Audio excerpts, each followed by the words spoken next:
than yesterday.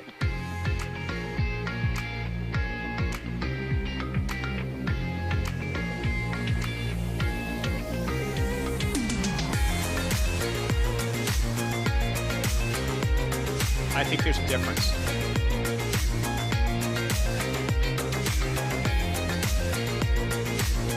I have to do a lot of manual footwork today.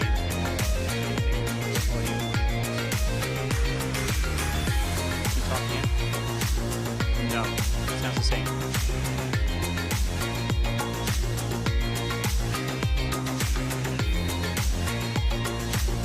Yeah, it's gonna be a setting in your sound. Make sure we're running live on all the different channels, Matt. So bear with me a second. Okay. Yes, we're there. I also really like going to YouTube because I have a backup recording for you when I do that. Why isn't that showing up? Oh, I don't know why I couldn't set it up. Stupid idiot. I shouldn't have to.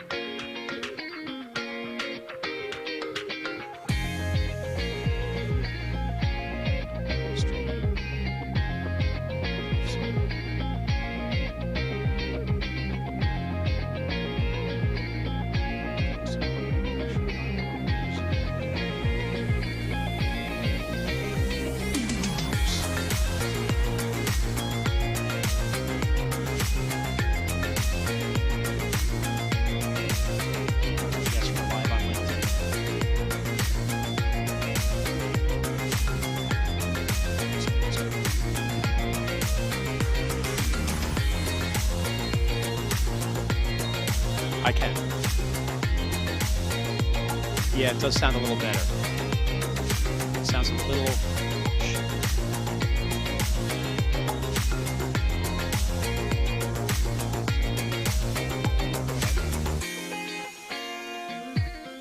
It does sound a little better. It doesn't sound a lot better. It sounds a little better.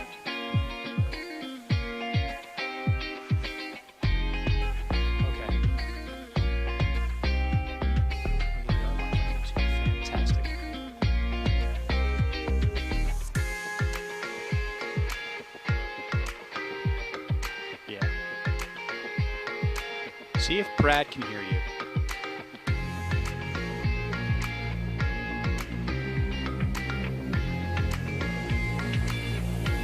He cannot.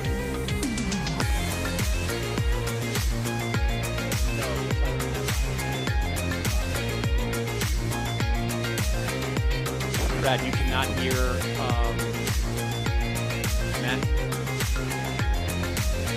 I can hear you, but Matt can't hear you. I've got to check into this.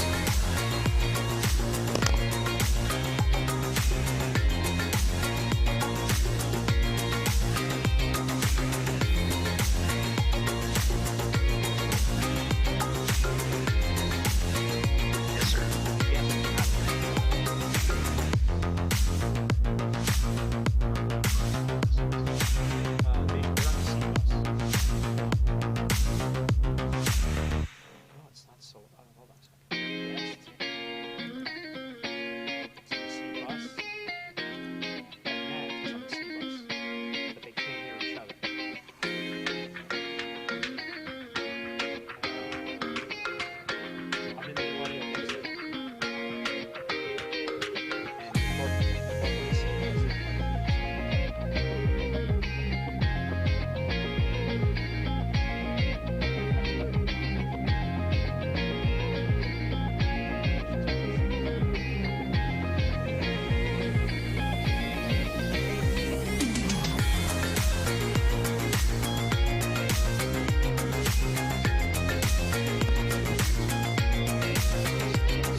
Matt, can you hear me?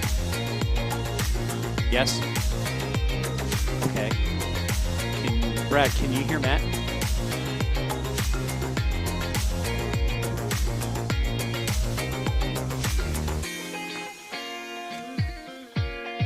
Brad, can you hear Matt? Oh, cool. Okay, good. You guys just carry on. Okay, they can hear each other now. The problem is that Matt and I both hear the music. I mean, Matt hears the music.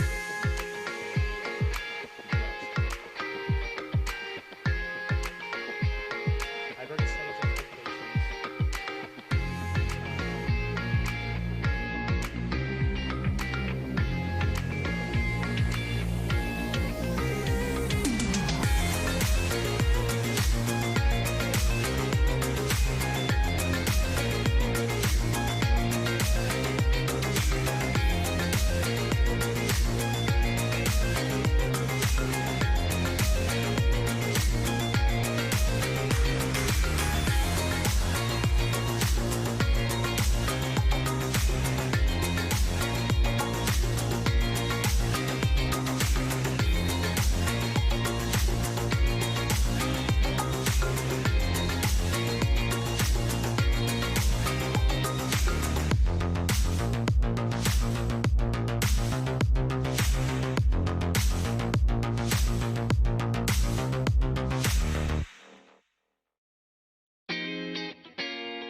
So I'll open with that. So at the top, when this clock hits 00, the camera's going to go to me. It's going to pull straight up on me, and I'll do a relatively brief intro, and then I'll say something like, "I'm so grateful to be joined today by Brad Behrens of the IAB," and then your picture will come up, and we'll go launch right into the conversation.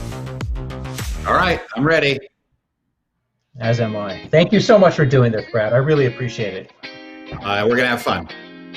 Yes, we will.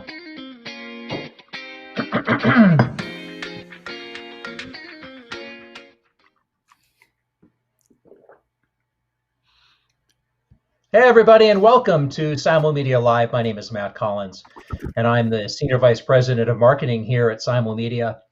I'm so grateful that you're joining, wherever you're joining, however you're joining, for a conversation today. This is the second of 3 live streams this week, and as I promised a bit in my concluding remarks after yesterday's show, I think without a doubt that today's show features the most eclectic and well-educated guest that I've ever had on the program, and a timely one too. We're going to be talking today about how consumer behaviors are changing and what that suggests for the companies that provide the services, the products, the technology, and the media and advertising to consumers as they're migrating through a moment of significant change and then through to the other side. I mentioned the learning that our guest has had, and I've had many times on this show people with English major backgrounds, but I've never had someone who has a PhD in Shakespeare studies. That describes our guest today. He is Brad Behrens, the editor-in-chief of the IAB, that's the Interactive Advertising Bureau. And I am so grateful, Brad, to have you join us. Welcome to Simulmedia Live, sir. Well, thank you, Matt. I'm pleased to be here. Thanks for having me. So, Brad, you gave a TEDx talk back in 2014 in which you admitted how much you enjoy sort of straddling both the past and the future. And I think that from what I've gotten to know about you and the work you've done, I think that's a great description of your point of view and where it comes from. There's obviously an enormous appetite for exactly this kind of perspective today, given that people are trying to not only make sense of where we are, but perhaps relying on the past to navigate through to the future and what lies in a post-pandemic environment or in a transition from sequestration to where we are today to something that starts to gradually in a tapered way open up and hopefully can get to a return to something that resembles a new norm. You've obviously you've got all kinds of background in Shakespeare, and you talked in that TEDx session about what Shakespeare can teach us about business. And I'm wondering if you can give us the sort of the short version of what we as maybe lay people take away from that. The short version, yeah. The short version of it's a short version of a 400-page book, and the short version of a 20-minute talk.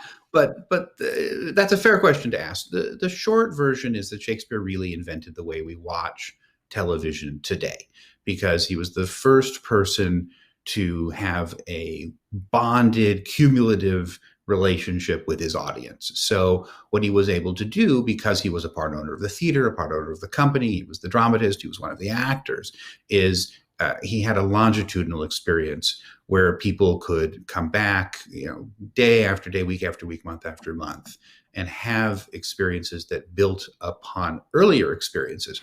And so to sort of, slice it a little bit into things that are important to us today, Shakespeare created the kind of watching we do with, Prodigal Son on Fox, or, the traditional broadcast cadence, which things like Apple TV Plus with The Morning Show, or CBS All Access with Picard, where, you're engaged with something week after week and it can worm its way into your life.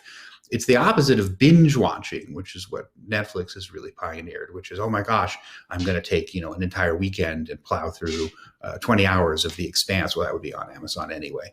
So that's the short version of the talk, which is that if you look at what Shakespeare did economically that was innovative, if you look at how he reorganized assets in consultation with his co-owners of the company, that gives you a really interesting window into why we're still fussing with these plays 400 years later? That's the only interesting question about Shakespeare is, why are we still doing this when there are all of these other playwrights who are also, very, very good, but who we don't really do their plays or study them in school to the same extent that we do his. Brad, if you were recommending to a person one play to go read to really get a sense of Shakespeare's perspective on business and what he means for business, which one would you recommend that we read? I wouldn't suggest that ever. That's called, I call that Shakespearean spelunking, where someone goes into the plays looking for sort of choice passages of things as opposed to understanding the economics behind it. I also would almost never recommend that anyone read the plays as an early experience with them, because they weren't meant to be read. They really were meant to be experienced. And you can see a ton of movies. You can listen to spoken word on Spotify, for example. So in fact, it's a terrible disservice what we do to teenagers today, which is we say, hey, go read this thing. And then we hand them not Middle English, but early modern poetry that they should be listening to, and instead they're having to read it, and they want to kill themselves pretty quickly. Well, that's real. Actually, that is really good advice. I think, like most high school students, I read probably my first 4 or 5 Shakespeare plays before I saw it performed, and I remember really being grateful for the notes on the page that would help me sometimes literally translate some of that Middle English that was otherwise impenetrable to me. But when I heard it, I found that I very quickly picked it up, and whatever learning curve there was for me, it accelerated so much more as a result of being able to watch it and listen to it spoken in context with body language, and that really opened the door to understanding. Another way of thinking about it is, how much would the screenplay of Spider-Man Far From Home, how much sense would that make if you were reading it versus seeing the movie? And the answer is not a lot. So this is hardly a radical solution that I'm proposing that's limited to Shakespeare. Let's, Brad, get into the topic at hand. And you've been a student of consumer behavior. You have a strong point of view about consumer behavior that was forming even before COVID-19 became the number 1, 2, and 3 topic of conversation around dining room tables and the media and beyond. So I want to go into a handful of areas that seem to me to be ripe for changes in consumer behavior, both where we are right now in the midst of isolation for much of the country, but also how you see it change. Let's start with the technology choices that we make. That could be our choices in the hardware that we use, the software that we use. How do you see it changing right now, and how do you think those technology choices will change as we emerge? It's an interesting question. I think that one of the places I would put some pressure on the question is, it's not necessarily technology that we're acquiring. It's technology that we already have and that we're using differently. So, for example, this conversation, right? You and I have never met in the flesh, but we've now met a couple of times through Zoom or through whatever this platform is that we're using right now. And so the technology that we already have is technology that we are shifting our use for. And one of the things that's been really remarkable is to watch the end, or at least the suppression of multitasking, because we're all looking at each other in the face all the time. And it's hard to check your phone when you're in a video conference and not look really obvious about it, because suddenly you see the top of someone's head, and you're like, oh, he's checking his email. And so when people are disengaged. You can, when someone turns off the video, the question is always, like, well, why are they doing that? And we try to give people the benefit of the doubt. The kid just came in, someone's at the door, but it's also possible they're taking a nap. Who knows? And so, like, the same technology that we've had with tablets and laptops and phones, suddenly we're using it so that FaceTime or Zoom or Slack, or not Slack, pardon me, but Zoom or Skype video calls, they're the new default.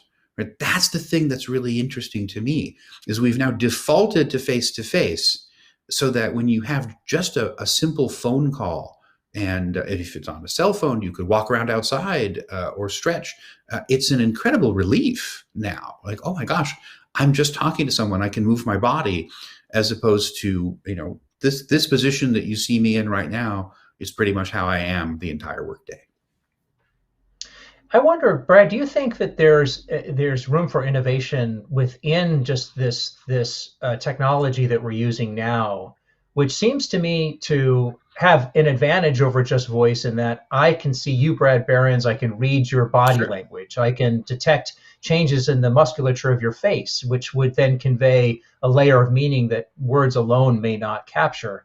And so I'm wondering, do you think, now that we have this new norm of an expectation that I see your face all the time, you see mine as we work together remotely, is there room within the technology to go further in being able to make it seem even more seamless? Like, I'm thinking here of something like maybe something Oculus could give me, if perhaps we could get past some social discomfort of wearing a mask over our eyes. I So I'm not all in on VR. I think VR is a highly transient technology. I'm all in on AR. And so the glasses that I'm wearing right now, in the future, they will have screens on them, and we'll be able to combine a camera like the camera that I'm looking into right now on my laptop with a screen. That will be a seamless experience. With AR right now, there's no way that you would see my face, or if you do see my face, then I look like Stevie Wonder, because you're looking at me from the outside as opposed from the inside of the illusion. So I don't. I think if we get distracted by which headset, I think heads-up display is the overarching term. And yeah, I think we're going to see a lot of different experiences. The movie The Kingsman, they have that lovely meeting room where some of them are there physically and some of them are beaming in, but because everyone is wearing spectacles, it has this remarkable leveling. That's one of the things that I think is really quite powerful about our new Zoom life, which is that suddenly everyone is remote. And I live in Oregon. Most of my colleagues at the IAB live in New York.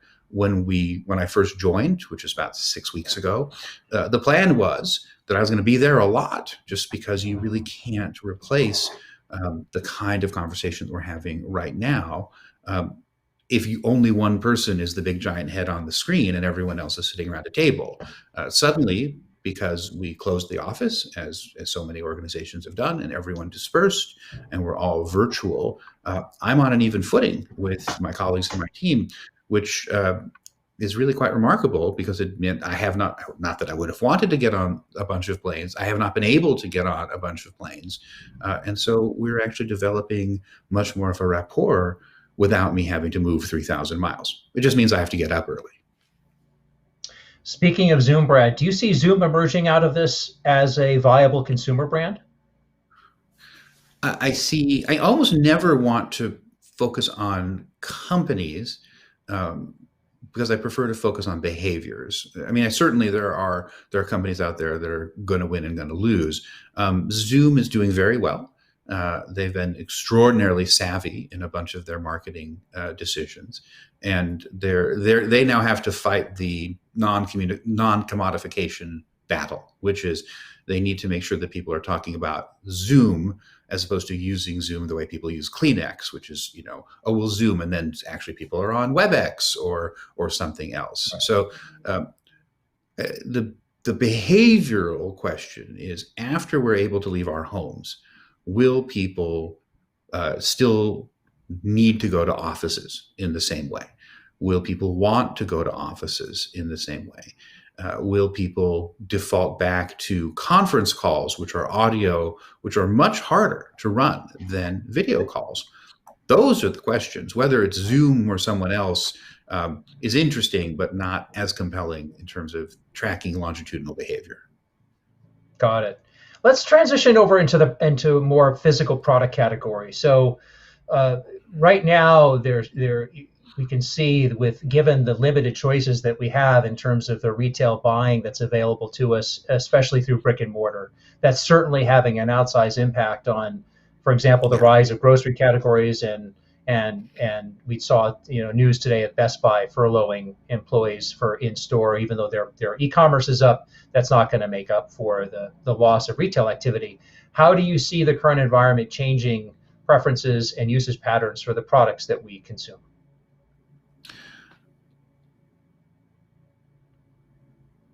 I think it really depends on how long a consideration set you have with the product. That things where the product category is known. Now, we've already been seeing people moving towards e-commerce. That retail is moving towards being a primarily consultative environment where you don't have information, whether that information is the information you're going to get from an expert, or whether it's the information of, okay, how does this fabric actually feel? Oh gosh, how does this device feel in my hand? The tomato over there, it's not so fresh, in the grocery store. So retail is now only, I think, going to be viable either for information or customization. And now I'm looking forward, a few years. But if you think about the retail environment, increasingly face-to-face when we are all allowed to leave our homes, is going to be, okay, I don't know which thing I want, and I want to talk with a trusted expert about that. Or it's hyper customization, and we have 3D printing. We have we've had the last mile with delivery. We've had the last 10 feet, which is connecting different devices to the intranet, including the big screen in the living room. How do we get that connected so we can stream things? We also have the last 10%. And so in talks that I give, I talk about fabrication, and the last 10% is something that's likely to happen and become increasingly viable, so that you have your pair of Adidas sneakers and you've got your size, but maybe the insert is something you need to be customized, and they'll be able to do that live in the store. Likewise, you're like, man, I don't like that color. So you'll have 90% of a product and then the last 10%. And that's an environment where retail will continue to be viable.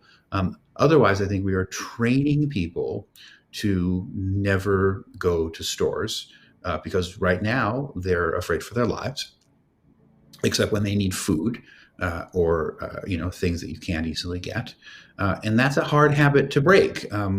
We had Rashad Tabakawala on the IAB There Daily Show, which just finished, and this was about a week ago. And Rashad, who's brilliant and always has very canny things to say, pointed out that it takes about 3 months to create or break a habit. And that in that rough duration, you can really change things for the rest of your lives. Well, golly, how long are we going to be in quarantine? How long will it be that we're training ourselves to never go to a movie theater again? Movie theaters, I think, are tragically, by the way, I used to work in Hollywood. I love movies. I love everything about the experience of going to theaters. I don't think that movie theaters will ever recover, because we will have trained people that you can get perfectly viable entertainment on your couch, and if you can figure out how to make popcorn and open a beer, then it's not that different. We were talking yesterday with Matthew Goldstein, who covers the advertising and media space, especially around the public companies that dominate it, and he talked about the future of retail as needing, in certain categories, to adopt what he described as a white glove approach, which we talked about really in both the metaphorical definition of that phrasing, but also the literal one, that the white glove can convey safety, cleanliness, healthfulness, but also a concierge type of approach that retailers uniquely have the opportunity to provide. And I think that's consistent with some of what I'm hearing you talk about, that, but whether it's the last 10% or providing a customized experience, it feels like there's an opportunity for retail innovation here. I agree, but of course, if you think then about the two dominant retailers in our country, Walmart and Amazon, in both cases, that's not really what they're talking about. They're much more about everyday low prices. They're about incredible efficiency of delivery, and they're about the product that you already know that you want. And so you're like, I need this thing, deliver this thing. I need Campbell's soup. I need sneakers. I need underwear. Low consideration, high transaction, low customization. Now, I think of the two, I think Amazon probably is going to be faster to market with things that are hyper customized, just because that's kind of the way they roll. Sure, and you're right. Retail splits along those lines about high consideration, low consideration, high volume, low volume. I think the interesting question is not so much will the Walmarts and Targets survive this. Of course they will. It's they offer a lot of advantages to even e-commerce options, especially when it comes to availability. I think the more interesting question is what happens to what we might think of as smaller, more boutique, more mid-market retailers that certainly are selling products that are available through e-commerce channels and are going to have to ask and answer with themselves the question, why would someone want to come shop here? Whether because they've now been trained otherwise, or they're afraid to, or like how do you get over those barriers and not just get past them, but also give people a reason to keep coming back? Right, and people go to stores either for information or because they have a relationship with the vendor. Either because they need to know about a product or because they trust the person that's selling it to them. It's the difference between search and discovery. Most of the stuff that happens with Amazon is search, right? I know what I want to go get it.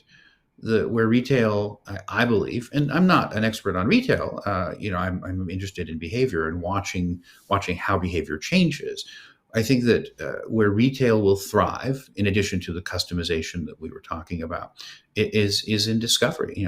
I don't know what I want, and that's why you go to retail. The really interesting thing will be, is there an opportunity for an augmented reality version of retail, a virtual reality version of retail, where you can do that kind of discovery without leaving your home?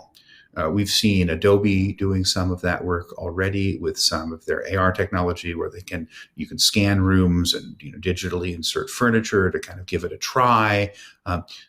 That's all very eye-driven, not touch-driven or smell-driven or weight-driven. So it has some limitations. But I'll be curious to see, do we all eventually get to the place like Cher Horowitz in the Clueless movie, where she has a digitized version of herself and then a digitized version of every outfit in her closet, and that's how she decides what to wear.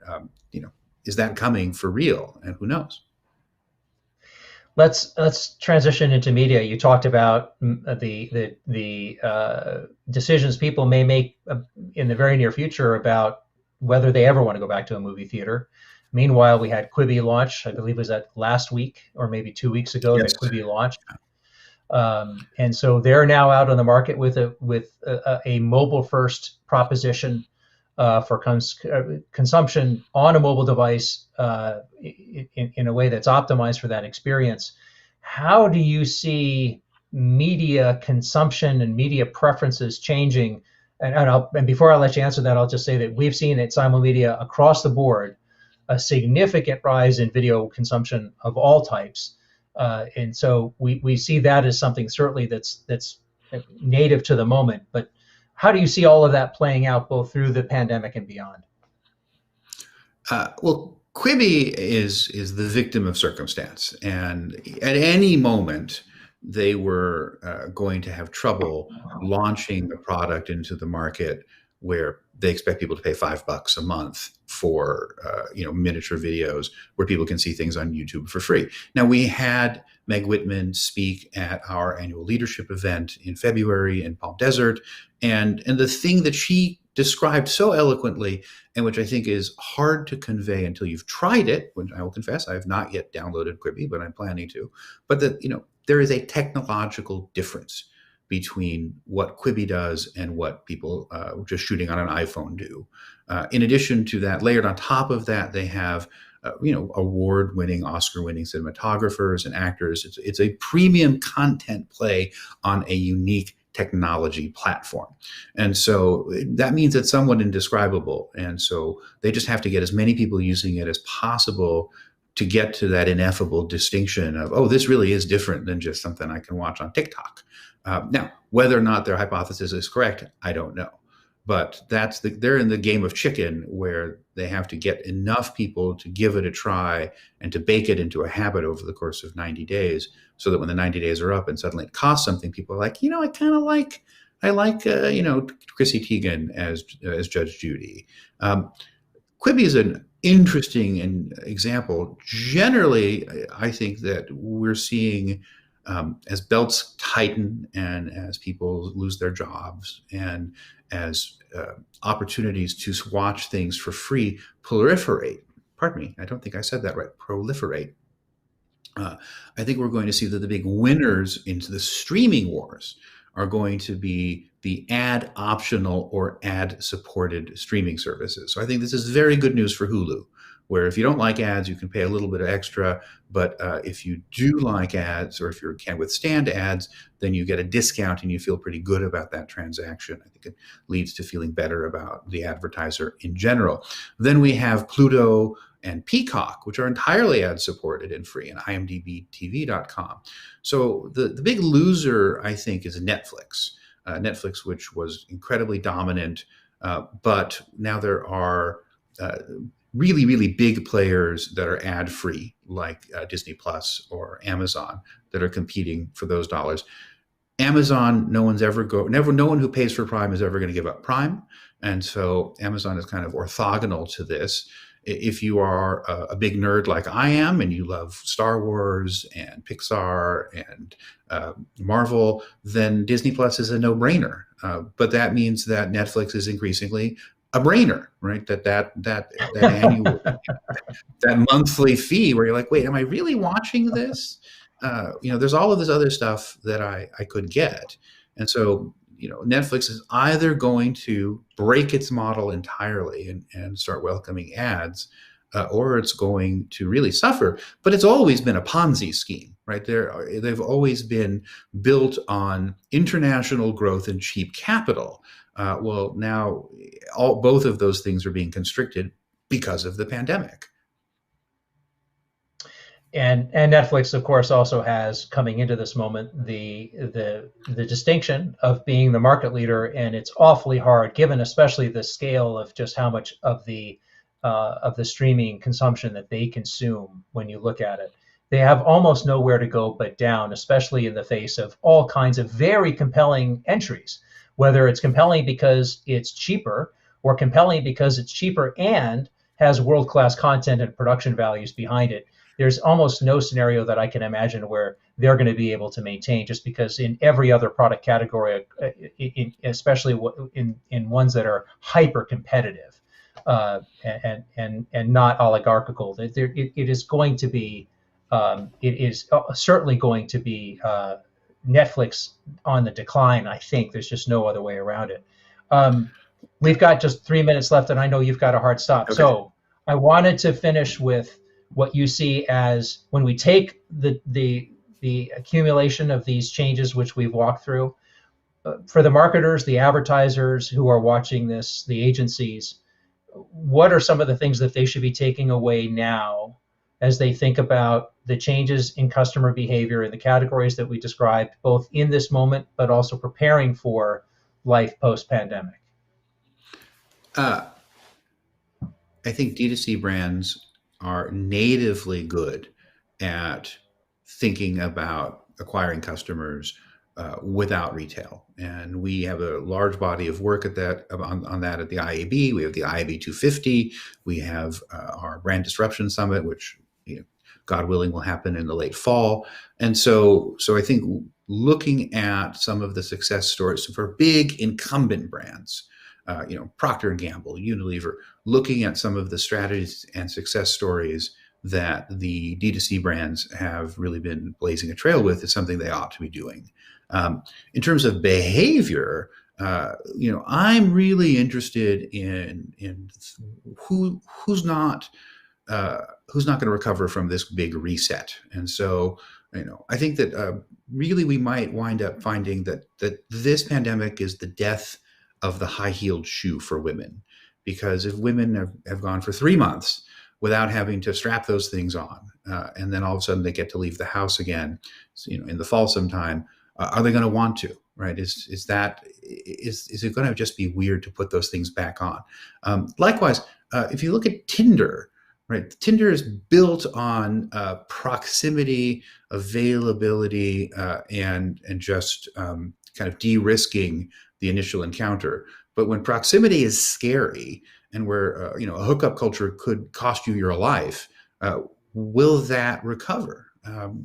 That's a really, I think, a big question. I'm certainly very interested in tracking questions about online dating and how that might change during and after. I'm hearing about Zoom first dates, where people are getting to know each other, through this kind of platform. And by the way, you're a very attractive man, but I don't think of this as a date. Same, right back at you, Brad. but but what will happen with this massive conglomeration and assortment of online dating companies? How will they survive without people actually meeting? That's a huge question. Brad, this has been a terrific conversation. If people want to get in touch with you or follow what you do, what's the best way for them to do that? Oh, well, I'm easily Googleable. I'm on Twitter as @BradBaerens. I blog when I have time at bradbaerens.com, and I'm all over IAB.com. And let me put in a good word that we're doing some really important research at the IAB that we released yesterday, a spend pulse tracking how the sell side is experiencing changes in spend, in this pandemic. It mirrored a buy side survey that we released 2 weeks ago. We're back in the field with the buy side. We have a joint venture with the Center for the Digital Future at the Annenberg School at USC, my old stomping grounds. I was the chief strategy officer there, which is a consumer survey, which we'll be releasing very soon. And we're excited to try to help the industry navigate this really scary moment for all of us as professionals, but also scary for us as members of the same species. And we launched our live stream show as a daily attempt just to say, hey, we're here, we're all here, let's connect. And I'm grateful to you, Matt, and to Simulmedia for allowing me to come onto your show and connect in a different way. So thank you so much. Brad, it's been a real pleasure. Thanks so much for joining. And thanks to all of you who've been tuning in to today's program. I'll leave you just with a plug for tomorrow's show. Tomorrow, I'm going to be joined by Eric and Anna Olson, who are the owners and co-founders of Central Coast Distillery in Paso Robles, California. They've got a terrific story. We've had Bob Leodes on the show. We've had Bill Harvey on the show. We've had Brian Weiser on the show, echoing some of the same concepts about this is the time for brands to be useful.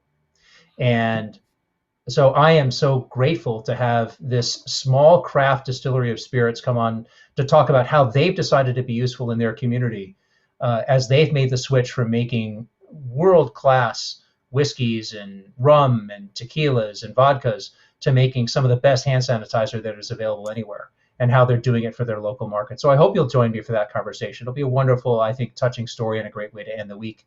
Until that time, I want to thank all of you for joining Simulmedia Live. Thanks again to our very special guest, Brad Baerens, the editor-in-chief of the IAB. And can't wait to see you next time. Take care, everybody. Stay safe. Be well. Bye-bye.